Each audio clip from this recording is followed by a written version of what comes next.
de la Chambre de commerce, d'industrie, des mines et de l'artisanat du Cameroun. Mandature 2020-2024.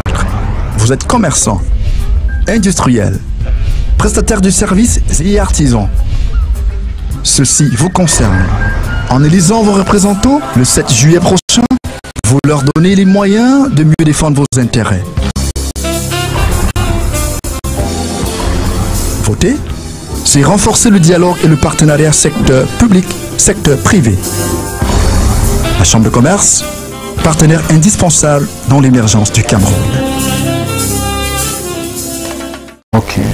Mesdames et messieurs, si vous êtes commerçants, ce message vous concerne. Le 7 juillet prochain, ce sera l'assemblée plénière de la Chambre de commerce, d'industrie et des mines du Cameroun. Alors, les nouveaux membres sont élus pour une nouvelle mandature. Et pour parler de cet événement, dans ce studio, nous recevons M. Frédéric Dion et Mme Élisée Demani qui nous font l'honneur de leur présence sur le plateau de Jambo.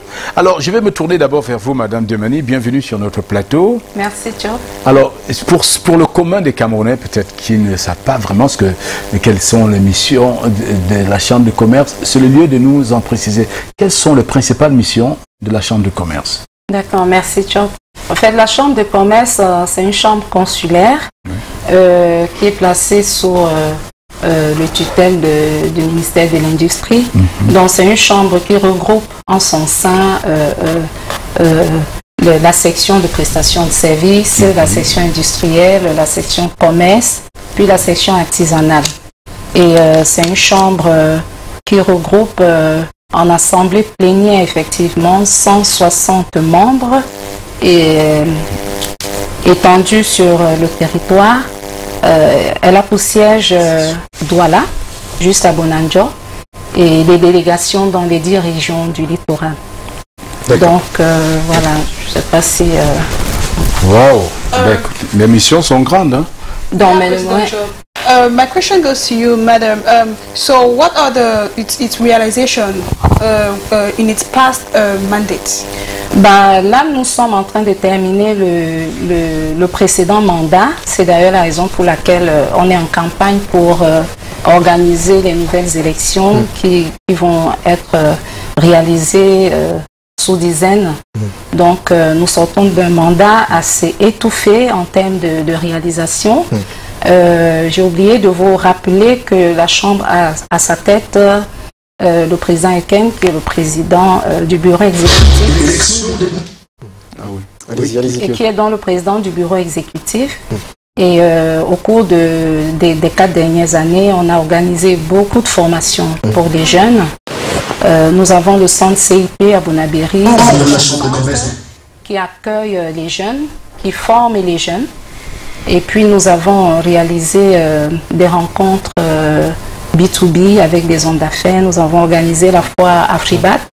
C'est une foire qui regroupe tous les acteurs du bâtiment. Puis on a eu en 2019 la journée des investisseurs qui s'est tenue à l'hôtel La Falaise à Bonapriso.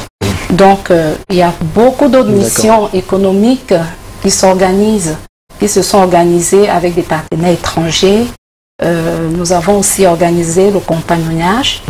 On a encouragé des jeunes à compétir avec la Chambre de commerce de Bordeaux, qui est partenaire de notre chambre. En tout cas, madame, votre bilan parle pratiquement pour vous. Et vraiment, j'aimerais vous dire que je suis flatté parce que votre bilan est super élogieux.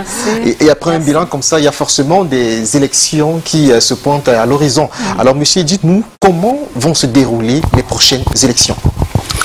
Merci. Merci de me passer la parole. Je voudrais d'abord commencer par situer le collège électoral. Le collège électoral s'adresse à tous les opérateurs économiques qui disposent, j'allais dire, d'une patente, d'un impôt libératoire. Et c'est-à-dire que nous comptons sur à peu près 120 000 personnes. Et cette liste des membres du collège électoral est mise à notre disposition par le service des impôts. Ceux qui sont en règle au niveau des impôts sont donc tous des électeurs potentiels. Et ils vont élire donc 160 membres qui vont constituer l'assemblée plénière de la Chambre de commerce. Et ce sont ces 160 membres qui constituent, j'allais dire, le Parlement des affaires camerounais. Parce qu'en réalité, ce Parlement a une coupe transversale du monde des affaires. C'est pour ça que tout à l'heure, ma collègue parlait des différentes sections. Cette coupe vous permet de voir les types d'activités qui vont du commerce à l'industrie, en passant par l'artisanat et, j'allais dire, la prestation de services. Voilà un peu résumé ceux qui vont être mobilisés le 7 juillet pour aller élire le collège électoral, le Parlement des affaires au Cameroun, qui sont les 160 membres. Okay. Une fois que ces 160 membres seront élus, au cours d'une assemblée plénière, ils vont donc avoir l'opportunité de choisir les 12 membres du bureau qui vont présider, qui constituent le bureau exécutif de la Chambre de commerce. Oui. Mais je dois dire qu'au préalable, 30 jours après les élections, il y a un décret présidentiel qui, en principe, nomme le président de la Chambre. Une fois que le président de la Chambre est nommé et que le bureau est mis en place, ces 12 personnes sont habilitées à manager la Chambre de commerce pendant 4 ans. Voilà à peu près l'organisation au niveau législatif, si je puis me permettre, de la Chambre de commerce. Et naturellement, lorsqu'on parle d'une élection, on peut dire que l'équipe en place ambitionne de poursuivre le travail aussi, naturellement. D'autant plus que nous avons une seule liste. En réalité, à travers notre démarche, nous souhaitons qu'il y ait le maximum d'opérateurs économiques sur les 120 000 dont je vous ai parlé tout à l'heure, qui viennent plébisciter la liste. Parce qu'en fait, il y a une seule liste qui a été faite après des consultations, après des discussions, après des négociations. Voilà. C'est cette liste qui va être plébiscitée le 7 juillet. Voilà. Et nous adressons donc à tous les opérateurs économiques d'aller vers les préfectures, les sous-préfectures, où sont affichées les listes, en vue de pouvoir procéder à leur devoir, d'accomplir leur devoir le 7 juillet et donner donc la force à ce Parlement pour qu'il puisse continuer. Au nom du monde des affaires. Tout à fait. Alors, et quelles sont les perspectives pour la prochaine mandature? Naturellement, avant le 7 juillet, il y a déjà des projections qui sont faites, M. Djeon, sur la mandature à venir. Quelles sont les perspectives, justement? Les perspectives sont celles, nous partons sur la base d'un programme qui a été arrêté, un programme de la mandature, qui prend en compte un certain nombre de réalisations qui sont en cours, va les achever. Par exemple, je pense au CIP, qui est un centre de formation pour les jeunes. Je pense par exemple au centre d'arbitrage, dont je suis par ailleurs, j'allais dire, le responsable. Nous allons pouvoir, au cours de cette mandature, sur la base des moyens que nous avons sollicités auprès des autorités publiques, pouvoir mettre en place cette chambre qui va permettre d'être, j'allais dire, on a parlé tout à l'heure du Parlement des affaires, mais là, il s'agit de la juridiction qui peut permettre aux opérateurs économiques d'avoir à trancher leurs affaires sans être obligés d'aller devant les juridictions traditionnelles. Ah oui, ça c'est vraiment quelque chose d'innovant. Très très important parce que vous vous rendez compte dans le milieu des affaires, parfois, pour si peu, les gens se retrouvent devant des juridictions.